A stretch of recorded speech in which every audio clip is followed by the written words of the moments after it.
तर इकडे सायली आता एका मॅडमला विचारते की कुठे आहे रजिस्टर ऑफिस. दुसरीकडे प्रियाला असं वाटत असतं की कधी एकदा माझी आणि अश्विनची साईन होईल. मग ते ऑफिसर म्हणतात की चला पटकन इथे आता रजिस्टरवर साईन करा. तेव्हा अश्विन आणि प्रिया खूपच एक्साइट असतात. त्याच वेळी आता प्रताप म्हणतो पूर्णाईने तुम्हाला आशीर्वाद दिले आहे, त्यामुळे आता तुम्ही साईन करा. त्याच वेळी पूर्णाजीचा आशीर्वाद कायमच आमच्या पाठीशी असतो असं प्रिया म्हणते. असं म्हणून लगेचच ती आता त्या रजिस्टरवर साईन करते. इकडे सायलीला समजतं रजिस्टर ऑफिस कुठे आहे. ती लगेच तिकडे जायला निघते. इकडे अर्जुन मात्र आता आपल्या कामामध्ये अजूनही व्यस्त असतो. सायली फोन करण्याचा प्रयत्न करत असते परंतु तो फोन लागतच नसतो. तर इकडे आता अश्विन प्रिया ह्या दोघेही फॉर्मॅलिटीज पूर्ण करत असतात. आता त्या दोघांच्याही सह्या होतात तर घरातील सर्वांना खूपच आनंद होतो.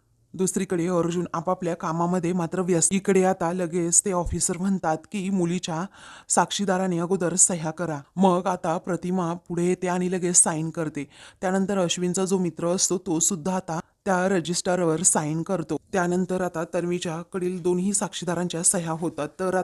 तर आता लगेचच अश्विनकडील साक्षीदार म्हणून त्याचे आई वडील असतातच. मग ते दोघेही आता लगेचच सह्या करतात आणि त्या दोघांचं आता लग्न ऑफिशियली होतं. तर आता इकडे सायली ही भरधाव वेगानेच रजिस्टर ऑफिसकडे येत असते. त्यानंतर आता इकडे कल्पना खूपच खुश असते. ती अश्विनला म्हणते धर आता तन्वीच्या गळ्यामध्ये मंगळसूत्र घाल बाळा. तेव्हा आता अश्विन लगेचच प्रियाच्या गळ्यामध्ये मंगळसूत्र घालतो. तेव्हा सर्वजण खूप खुश होतात. दुसरीकडे अर्जुनचं काम चाललेलं असतं, मोबाईलकडे त्याचं लक्ष नसतं. तर इकडे सायली आता रजिस्टर ऑफिस जवळ येऊन पोहोचलेली असते. पण आता नक्की ते ऑफिस कोणत्या दिशेला आहे ते तिला समजलेलं नसतं. ती अगदी त्याच्या जवळच असते परंतु तिला लवकर ते सापडतच नाही. तर आता दुसरीकडे प्रिया आणि अश्विन हे दोघेही एकमेकांच्या गळ्यामध्ये हार घालतात. त्या दोघांचं आता लग्न फायनली होतं.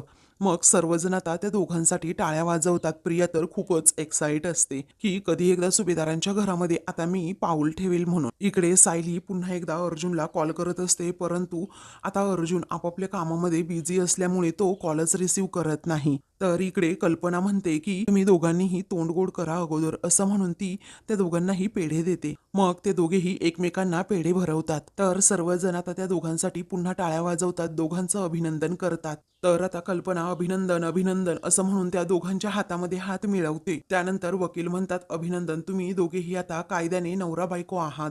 त्यानंतर प्रिया आता स्वतःच्याच विचारामध्ये असते. तेव्हा ती म्हणते की मरमर करून शेवटी मी सुभेदारांची सून झालेच. आता महिपत नागोबा कोणीच माझं वाकडं करू शकणार नाही. आता अगदी अर्जुन आणि सायली सुद्धा नाही, असं म्हणून ती खूपच खुश होते. तर दुसरीकडे अश्विन आणि प्रिया हे दोघेही एकमेकांचे हात आता हातामध्ये घट्ट पकडूनच चाललेले असतात. प्रिया खूपच खुश असते. ती अश्विन आता तिच्याकडे पाहतच राहतो आणि कॉंग्रॅच्युलेशन्स असं तिला म्हणतो. मिसेस अश्विन सुभेदार असं म्हणून तो तिच्याकडे पाहतच राहतो. तेव्हा ती पण हसतच तुलाही कॉंग्रॅट्स असं म्हणते. तेवढ्यातच घरातील सर्वजण आता तेथे येतात. त्यावेळी आता ते दोघेही पटकन बाजूला होतात. मग त्यानंतर चला सुनबाई पटकन, कारण लवकरात लवकर मला घरी जाऊन तुमच्या गृहप्रवेशाची तयारी करायची आहे, असं म्हणून ती प्रियाला गाडीत बसायला सांगते. त्यानंतर प्रिया म्हणते माझी खूप इच्छा होती गाई माझ्या लग्नामध्ये माझ्या बाबांनी असावं, परंतु काय करू मी, आता माझाही नाईलाजच आहे. तेव्हा आता प्रतिमा म्हणते त्यांचा तुझ्यावर खूप जीव आहे ग तन्वी, कारण त्यांनी तुझ्या लग्नाची केवढी स्वप्न पाहिली होती हे तर तुला माहीतच असेल. आता बघ ना तुझं लग्न लागलं तरीही त्यांना कळलं सुद्धा नाही. आता जेव्हा समजेल ना तेव्हा काय होईल ना याची मला खूप भीती वाटतीये, असं म्हणून प्रतिमाला खूप टेन्शन आलेलं असतं. तेव्हा अश्विन म्हणतो काहीही होणार नाहीये प्रतिमा आत्या, कारण आपण सर्वजण मिळून रविराज काकाची समजूत काढूयात. मग पुढे आता प्रताप म्हणतो काहीही झालं ना तरीही रविराज हा तन्वीचा बाप आहे, त्यामुळे तन्वीचं सुख जेथे आहे ते तो नातं स्वीकारणारच ना. त्यानंतर आता प्रिया म्हणते की आई पण तू गोळ्या औषधं वेळेवर घे हा. तेव्हा आता तू पण स्वतःची काळजी घे, व्यवस्थित राहा, असं लगेचच प्रतिमा म्हणते. त्या दोघीही आता एकमेकींबरोबर बोलत असतात.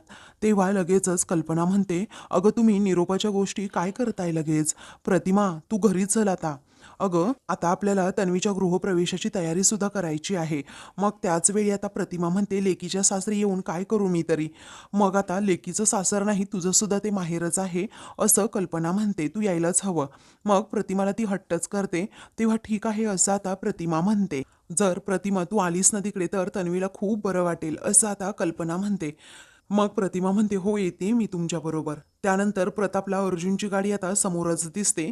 त्यामुळे तो म्हणतो अर्जुनची गाडी मला समोर दिसतीये, त्यामुळे तो कुठूनही बघेल. चला पटकन आपल्याला घरी जायला हवं. तेव्हा सर्वजण पाठीमागे अर्जुनच्या गाडीकडे पाहतच राहतात. ते सर्वजण आता पटकन गाडीत बसतात आणि मग तेथून निघून जातात. त्याच वेळी लगेचच आता त्या पाठोपाठ अर्जुन येतो, पण तो त्या कुणालाच पाहत नाही, कारण ते पुढे निघून गेलेले असतात. आता अर्जुन सुद्धा आपलं काम आटोपून गाडीत बसतो आणि लगेच तेथून जायला निघतो. तर सायली आता नेमकी तेथे येते आणि इकडे तिकडे पाहू लागते कुठे तिथे प्रिया आणि अश्विन दिसत आहेत की नाही, परंतु तिला ते कुठेही दिसत नसतात. तर दुसरीकडे आता महिपत आणि नागराज खूप संतापलेले असतात. नागराज सारखाच प्रियाला फोन करत असतो. त्यावेळी आता सकाळपासून मी फोन करतोय, परंतु ही मुलगी कुठे गेली आहे काय माहीत, असं नागराज म्हणतो. तेव्हा महिपत विचारतो सांगून नाही गेली का ती, म्हणजे तुमच्यात तशी पद्धत आहे ना. तेव्हा सुमनला मी विचारलं कुठे गेली ती, तर ती म्हणाली की तिच्या कॉलेजमध्ये काहीतरी फॅशन शो आहे म्हणून गेली असेल तिकडे. मग नागराज म्हणतो कॉलेजच नाही अस्तित्वात, मग फॅशन शो कुठला येणार आहे डोंबल्याचा. तेव्हा ही प्रिया म्हणजे नुसता डोक्याला ताप आहे, हरवली तरी आपल्याला टेन्शनच आहे असं महिपत म्हणतो. मग आता त्यावेळी ती हरवणार नाही, पळून जाईल असं नागराज म्हणतो. तेव्हा महिपत सांगतो की अरे उद्या जर जाऊन तिने गाडीखाली जीव दिला आणि जर तिने तसं केलं तर मला आनंदच होणार आहे. पण आता लगेचच ती मर्ताने चिठ्ठी लिहून कुणाकडे दिली की महिपतला घाबरून मी जीव देतीये, माझा काका किल्लेदार मला सारख्या धमक्या देतो म्हणून मी जीव देतीये, म्हणजे फुकटचं गेलो का आपण दोघेही, असं म्हणून महिपत आता जरा चिडतोच. त्यावेळी नागराज म्हणतो तिच्या रूममध्ये गेलो होतो मी, कपडे गायब आहे, सुटकेस गायब आहे, सर्व सामान सुद्धा गायब आहे, कुठे गेली काय माहीत. मग त्याच वेळी ती स्वतः गायब होणार नाही, परंतु आपल्या दोघांना गायब करेन असं महिपत म्हणतो. आता नवीन काय कांड करून ठेवतीये ही मुलगी मला तर कळतच नाही, असं महिपत म्हणतो. इकडे अर्जुन आता घरी आलेला असतो. बायको बायको असा सायलीला आवाज देतो, परंतु सायली आता तेथे त्याला कुठेही दिसत नाही. मग त्याच वेळी विमल मात्र तेथे असते. तेव्हा आता तो विमलला विचारतो काय हे चांदीचं ताट आणि ते काही पूजा वगैरे होणार आहे का. तेव्हा विमल म्हणते नाही हो, असं काही होणार नाही, पूर्ण आजीने मला सांगितलं तेवढं मी फक्त केलं, गाजर हलवा सुद्धा बनवायला सांगितला. अर्जुन हसत म्हणतो माय फेवरेट गाजर हलवा. त्यावेळी आता थांबा मी आलोच आता रूममधून, असं म्हणून अर्जुन रूममध्ये जातो. तो आता पूर्ण रूममध्ये पाहतो तर तिथेही सायली नसते. तेव्हा आता त्याला जरा वेगळी शंका येते, कुठे गेली असेल ही. मग आता तो लगेचच पुन्हा हॉलमध्ये येतो आणि बायको असा आवाज देत असतो. मग त्याचवेळी तो विमलला विचारतो सायली कुठे गेल्या. त्यावेळी आता विमल म्हणते अहो मगाशीच त्या घाई गडबडीत जरा बाहेर गेल्या, मला सुद्धा माहीत नाही, त्यांना कोणतं तरी अर्जंट काम होतं. अर्जुन विचार करतो एवढं कोणतं अर्जंट काम आलं असेल त्यांना. मग त्याच वेळी काही कल्पना नाही असं आता विमल म्हणते. तेव्हा अर्जुन विचार करतो मिसेस सायली एवढ्या वेळा मला कॉल का करत असतील, काही प्रॉब्लेम तर नाही ना, आणि मधुभाऊंना तर काही झालं नसेल ना, असे खूप विचार त्याच्या मनात येत असतात. त्यानंतर तो लगेच मधुभाऊंकडे जातो आणि तुम्ही ठीक तर आहात ना असं विचारतो.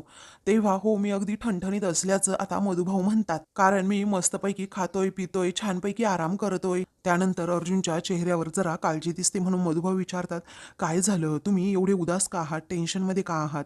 तेव्हा मनातच आता अर्जुन विचार करतो जर मधुभाऊंना आत्ता सांगितलं मिसेस सायली न सांगता बाहेर गेल्यात तर ते उगीच टेन्शनमध्ये येतील. या विचाराने अर्जुन काही सांगत नाही. मधुभाऊ पुन्हा त्याला विचारू लागतात की काय झालं. तेव्हा अर्जुन पुन्हा तो विषयच टाळतो आणि म्हणतो हो काही नाही झालं, नवीन असं काही घडलं नाही, तुमचीच चौकशी करायला आलो होतो, तुम्ही ठीक आहात ना. असं म्हणून अर्जुन आता म्हणतो तुम्ही आराम करा. लगेचच तो आता हॉलमध्ये येतो.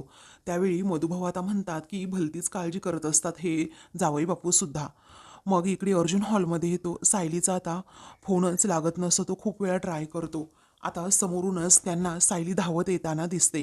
तेव्हा अर्जुन तिच्याकडे पाहतच राहतो. तेव्हा अर्जुन आता पुढे येतो आणि लगेचच सायलीला विचारतो काय हो तुम्ही आहात कुठे, कधीपासून तुमचा फोन ट्राय करतोय, तुम्ही मला सांगून सुद्धा गेला नाहीत. तेव्हा सायली म्हणते मी ते सगळं सांगते पण खूप मोठा प्रॉब्लेम झालाय. अर्जुन विचारतो काय झालं. मग आता सायली बाहेर पाहते तर समोरून आता अश्विन प्रियाची जोडी थाटामाटातच लग्न करून आलेली असतात. त्यांच्या पाठीमागे प्रतिमा, कल्पना आणि त्याचबरोबर प्रताप सुद्धा असतो. ते पाहून तर आता अर्जुनला प्रचंड धक्का बसतो आणि सायलीला सुद्धा. तेव्हा अर्जुन सायली आश्चर्याने आता त्या दोघांकडे पाहतच राहतात. तर आता प्रिया मोठ्या तोऱ्यातच अर्जुन सायलीकडे पाहून अश्विनचा हात हातात घेत पुढे येत असते. तेव्हा अर्जुन आणि सायलीला हा खरं तर खूप मोठा शॉक बसलेला असतो. त्या दोघांनाही काही कळत नसतं की हे असं अचानक झालं कसं. सायलीला तरी पूर्व कल्पना असते, परंतु अर्जुनच्या पायाखालची जमीनच सरकते. तर आता कल्पना मोठ्यानेच आवाज देते की पूर्णाई, आम्ही आलोय. तेव्हा अर्जुन आणि सायली हे दोघेही प्रिया आणि त्याचबरोबर अश्विनकडे पाहतच राहतात. विमल सुद्धा आता बाहेर येते आणि त्या दोघांचं लग्न झालेलं पाहते. तिलाही मोठा धक्का बसतो. तर प्रतिमा आता एकदमच गप्प होऊन जाते. मग आता लगेचच पूर्णाजी बाहेर येतात आणि या मी कधीपासून तुमच्या दोघांची वाट बघतीये. मी कधी एकदा तुम्हा दोघांना अशी डोळे भरून बघतीये असं झालं होतं, असं म्हणून पूर्णाजी त्या दोघांच्या जोडीकडे बघतच राहतात. तर अर्जुन आणि सायलीला समजतं, म्हणजे घरातील सर्वांना या दोघांच्या लग्नाबद्दल सुद्धा माहीत होतं. मग कल्पना आता म्हणते की आता माझ्या नवीन सुनेचा गृहप्रवेश होणार आहे. तेव्हा विमलला ती आता सांगते की तन्वी करता तांदळाचं माप तयार कर आणि औक्षणाचं ताट करण्यासाठी मी पुढे येतेच, तू जा बरं आतमध्ये. त्यानंतर सायलीला आता राहवत नाही. तेव्हा ती आता म्हणते की तुम्ही ना खूप मोठी चूक करून बसला आहात अश्विन भाऊजी. तेव्हा कल्पना आता रागातच विचारते, काय ग, हे सांगणारी तू आहेस तरी कोण? तुला काय चूक आणि काय बरोबर यातला फरक तरी कळतो का? तेव्हा प्रताप सुद्धा आता कल्पनाबरोबरच बोलू लागतो आणि म्हणतो, घराबाहेरच्या लोकांनी बोलण्याची काहीही गरज नाही. तेव्हा आता सायलीचा अपमान होत असताना प्रियाच्या मनात आनंदाच्या उकळ्या फुटत असतात. तर सायली बिचारी गप्प बसते. त्यानंतर अर्जुन आता रागातच विचारतो, मी सुद्धा घराबाहेरचा आहे का डॅड? आता मलाही बोलण्याचा हक्क नाहीये का? तेव्हा अश्विन विचारतो, तू काय बोलणार आहेस रे? हेच बोलणार होतास ना की मी तन्वी बरोबर अजिबात लग्न करू नये म्हणून? तन्वी किती वाईट आहे आणि तुझी बायको किती चांगली आहे. तेव्हा रागातच अर्जुन म्हणतो, अश्विन ही कधीपासून आपल्या घरात घुसण्याचा प्रयत्न करते.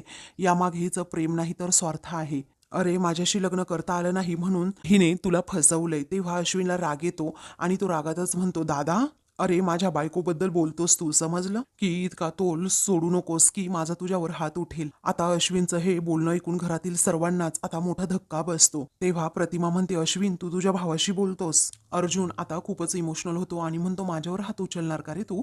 अरे कधी कशी फसवेल नाही मुलगी, तुला कळणार सुद्धा नाही.